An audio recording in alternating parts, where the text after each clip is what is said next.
We're back. This is Dear Woke Christian.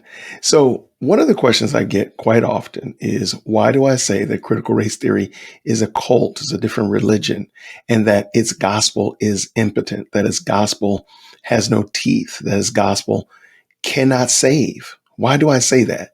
And I invited a friend on to the show today to tell you why I say that. So, let's sit back, let's interact with good old Dr. Baucham. And lots of things have been going on with Dr. Baucham lately. So I want to give him an opportunity. He's at the Shepherd's Conference and he dropped some knowledge just the other day. And I'll actually leave a description for the full sermon down below. But he dropped some knowledge that I just really don't think we should let slide by. So let's listen to Dr. Baucham. Take it away, sir. All right, let's see if I got this there. Sent forth his son, who was not born of ordinary generation, but was born of a virgin. Yes, the virgin birth matters. Why? Because if he's born of ordinary generation, he's born in sin.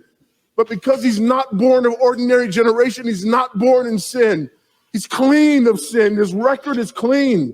And he keeps his record clean. And he obeys God's law. And because he's fully God and fully man, he obeys the law of God on our behalf in his active obedience. And then in his passive obedience, God made him who knew no sin to be sin for us. All we like sheep had gone astray.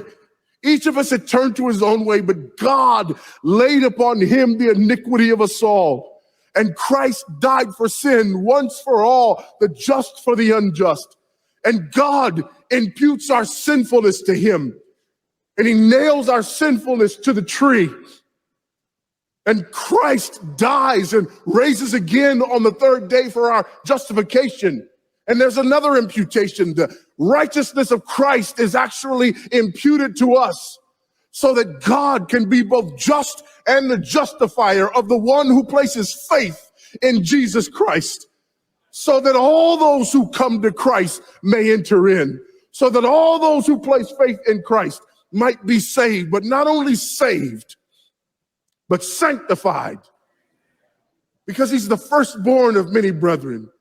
We're justified and we're adopted into the family of God. And we're sanctified. And as his children, we begin to bear the family resemblance. And we're further sanctified throughout this life by the very same gospel that saves us. Until one day when it's all said and done, we're not just saved from the penalty of sin. We're not just saved from the power of sin, but one day we're glorified and saved from the very presence of sin. That's the gospel that we preach. That's the gospel that we need. And that's the gospel that's more than enough. Yeah. You're not going to hear that in the critical race theory paradigm. You're not going to hear that in a social justice montage. I'm sorry. You're not. Because critical race theory, social justice, and such are impotent in that regard. They don't look at man as sinners. They look at man in groups. They look at man based upon their phenotypes and not their internal issue, which is the fact that we are sinners. So I appreciate Dr. Baucham explaining that and dropping that at Shepherd's Conference. And I pray that you got something from that as well, that it was encouraging and edifying to you. Continue to support this channel. Thank you for the 3-piece special. Thank you for that like, that share, and that comment. Drop a sub if you're not already a subscriber. I deeply appreciate it. And until next time, in the meantime and in between time, grace and peace.